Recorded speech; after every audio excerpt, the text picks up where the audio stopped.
Folks, we're here with the beginning of something glorious. Putting some ribs, some baby back ribs on the smoker. Figured I'd give you a little peek at what I'm doing. Some people asking about my rub. And this is indeed my own proprietary rub. I call it the Sweet Pink. Using a little Worcestershire sauce as a binder. Took the membrane off of both sides, laid them out, trimmed them up a bit off the ends. Got some craggly bones and bits that'll just burn up anyway, so squared them off.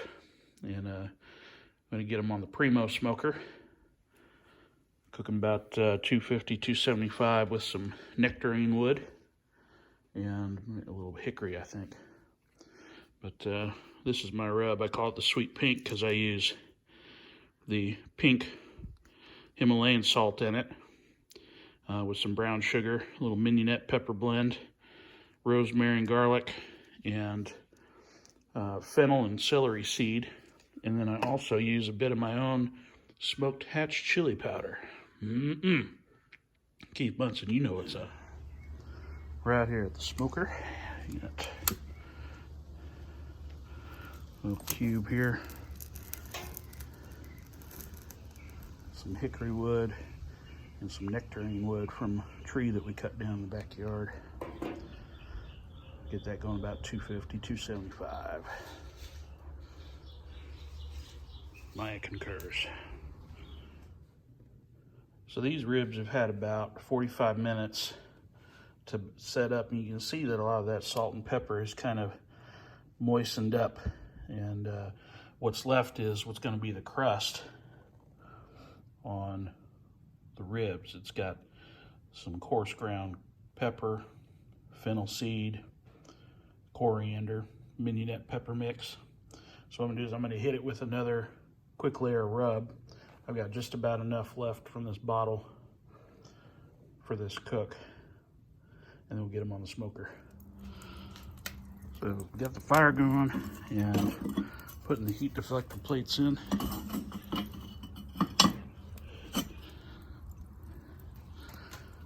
And I got my little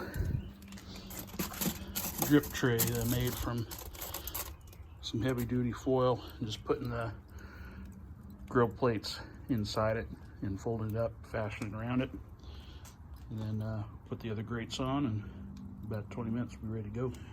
All right, so we've kind of stabilized right in that 250, 265. It'll probably come up another few degrees, but I'm ready to get this thing on the smoker. Got a nice clear blue smoke coming out. Again, the hickory and nectarine wood, or if you haven't used peach wood before, peach wood is a nice delicate aroma to it, and nectarine is very similar. So we're going to get these ribs on, and I'm going to let them go for about 45 minutes, maybe an hour, and then I'm going to check them for color. Maybe give them a little spritz. I'm not going to do quite the 3-2-1 method. I may wrap them after a couple hours, 2.5 hours or so.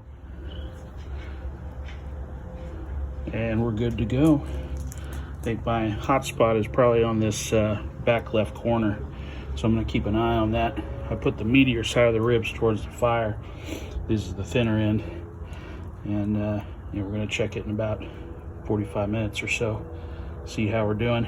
The Primo this is a Primo Junior. It's a little small, but you can just about fit 2 racks of ribs, 3 if you use one of those rib stands that kind of puts it on its side. But I like doing it this way because you get a little better finished product at the end. If you're cooking at home, which I am cooking at home, but if you're cooking at home, you could use one of those rib racks, no problem. So I'm gonna get this shut. However you put them on, it's how they're gonna come off, so keep them straight. Ribs are like an accordion, and so if you bunch them up closer together, close the accordion, you'll get a meatier rib. If you stretch them out, you'll get a little bit better color, and they might cook a little bit quicker.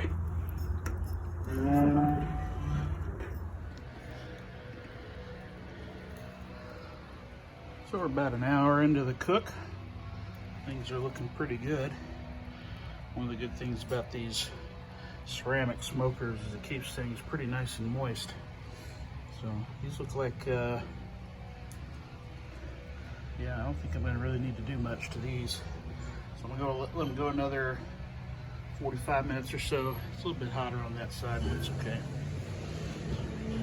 We'll come back and check them again. So we're about 2 hours into the cook here, and I'm gonna spray a little Pam, a little canola oil spray, help keep these ribs moist, and it's also gonna help kind of crisp up the bark. All right, so I pulled the ribs off the smoker. They got some great color on them. That deep, rich mahogany. There's no paprika in the rub, so there's not a whole lot of redness to it. But again, this is a little bit more of a Texas style rib for the rub. Now, here we have, I'm gonna wrap them in some foil. I got a little bit of parquet. I like using honey powder instead of actual honey. I don't want much liquid in this package. There's still plenty of liquid that's gonna come out of them ribs and mix in here. So when I open the foil, I don't want it to be a big, massive ocean of liquid, and that's gonna destroy your rub that you work so hard to get. Then we got a little more brown sugar. So that combination, I'm gonna put the ribs in this foil packet and get the other one done, and wrap them up and get them back on the smoker. Total time has been about 3 hours so far. One little quick tip, how do you figure out when you know it's time to wrap? If you can touch this and do the wipe test, right? Nothing but, you know, that rub sticks to those ribs. It's a good time to wrap. See, we got just a little bit of pullback on the bone. These would be good to go. If you want a little primer on good way to wrap ribs, I got this extra long foil here set out lengthwise. I got a meat side up, and then I'm using 2 layers of foil here. I'm gonna bring this first lip, okay, and then I'm going to flip it over, just like that. Okay, flatten it up. So my seam is my opening is gonna be on top. Meat side down.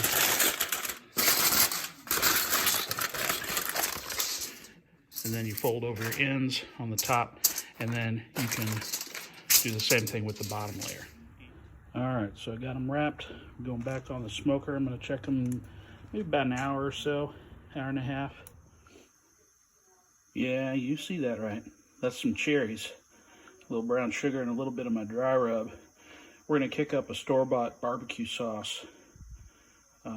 I just have a container. I had some leftover Sweet Baby Ray's, and what I did is I thinned it out with a little bit of water to kind of get the rest of it out there, maybe like a half a cup or so.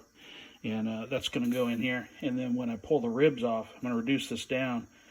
When I pull the ribs off, all that honey and brown sugar juice is going to go in there with it. We're going to reduce it down, glaze it back up on top of the ribs for another 15-30 minutes, and then they will be done. Be jealous.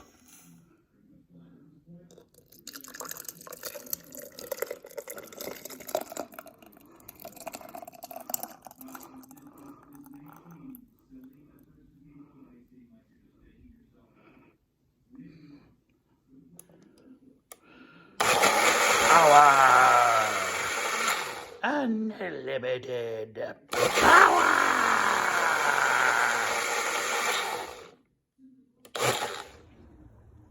All right, so we're about an hour and 15 minutes here into our wrap, and looking at the bones, we got a couple little shiners, some pullback, and looking like if these things might be about done. So I'm going to take a temp here in the with the thermopin, go into that bone. Yeah, we're going over 205, 210. Yeah, I'm going to say these are done. So I'm going to pull these off, and then I'm going to let them rest. We're going to finish our sauce, get them back on for about 15 minutes, tack that sauce up, and we'll be good to go. Yes. Yes. So we're in the home stretch now. Got my sauce finished. It's a little bit on the thin side, so I'm gonna mop it. I've already done one little baste. I'm gonna give it about 5 minutes, and then we'll come back for one more pass with it, and then will be time to eat, about 10. And we are done, folks. Total time was about 5 hours or so. Wrapped it after about 3 hours, and then probably could have unwrapped them after an hour, but it was about an hour and 15 minutes, and then another 5-10 minutes just for the sauce. Be good eating. Sweet pink rub, baby. I might just have to sell this stuff. The hatched green chilies are a nice little addition with the smoke. All right, till next time.